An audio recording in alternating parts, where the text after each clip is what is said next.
All right, thank you so much. This morning on Wellness Wednesday, we're learning all about the Fibermaxxing trend. Now, it can be incredibly beneficial strategy for improving gut and heart health and even supporting weight loss. Dr. Michelle Cardel, Chief Nutrition Officer at Weight Watchers, she joins us to explain how to do it intentionally so it works with and not against your body. Good morning to you. Good morning. Thanks for having me today. I'm so happy to have you. But this is a whole new term. I've never heard of fibermaxing. What is it and why can it be such a popular option and why has it become such a popular trend?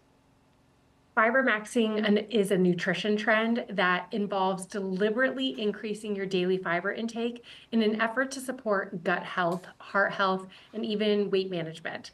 So fibermaxing has taken off through social media, and it's usually through high fiber foods or supplements, and has taken off because it promises big results with a relatively simple approach.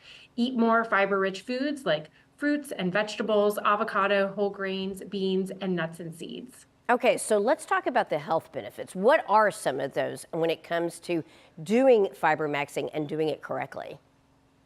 Well, fiber acts as a prebiotic, which means it feeds the good bacteria in your gut and essentially has a positive ripple effect on digestion, immunity, and even inflammation. And because high fiber foods keep you feeling fuller longer, fiber maxing can actually also help with weight management by naturally curbing overeating. Okay, well, that's another benefit. So, are there risks that people should be aware of before they jump on this trend? Yes, particularly for those people who have a pretty low fiber intake at baseline. Adding too much fiber too fast can overwhelm the gut, leading to bloating, gas, cramping, or even changes in gut motility. And fiber can also reduce appetite, which might become a concern for people on restrictive diets or on GLP-1s like Ozempic. And as with any nutrition shift, it's going to be important to remember that there's no one size fits all solution. Your body's needs, medical history, and response should always guide your approach. All right, so are there supplements for this, or is this something that you recommend people do by altering their diet? We tend to recommend that people take a food first approach. We want them to be getting the fiber from those fruits and vegetables, whole grains, nuts, and seeds to really optimize health and wellness while they're engaged in fiber maxing. But for some people, it can be challenging to meet their fiber goals with food alone. And that's where we would have discussions about incorporating supplements into their regime. Okay, so what is your advice for someone who wants to try fiber maxing safely? Slow and steady is going to win the race. I Mm-hmm. recommend starting with half the suggested serving of a fiber supplement or adding just one new fiber-rich food per day and then building gradually from there. Equally important is going to be staying hydrated because fiber needs that water to move through your system. And tracking your fiber intake can also help you visualize that progress and spot patterns as you go. Okay, so are there certain types of fiber people should prioritize? Ideally, you want people to get a mix of both soluble and insoluble fiber. So soluble fiber is going to be found in fruits and vegetables and beans and lentils and can help lower, the bad cholesterol levels, which is going to support your heart health. And it can also help control your blood sugar.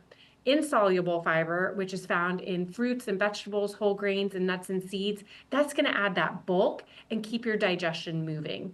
And that variety is going to be what helps you keep your gut microbiome happy and supports that overall well-being. Okay, so let's do this. Give me one practical tip for someone looking to step up their fiber game, maybe even starting today.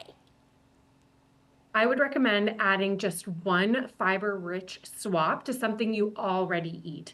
For example, you can toss berries or chia seeds into your morning yogurt, switching from white bread to whole wheat bread, or throw a handful of lentils into soup or pasta sauce.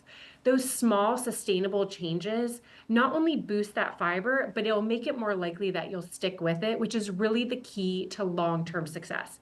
These kinds of small but meaningful changes are exactly what we encourage at Weight Watchers because long-term health is really built on those sustainable habits. I'm really grateful that you're giving this information to us because it's so tangible. It's something that we can do and we can easily incorporate. Do you have any final thoughts you want to share? And I'm also curious where people can follow you for more health tips.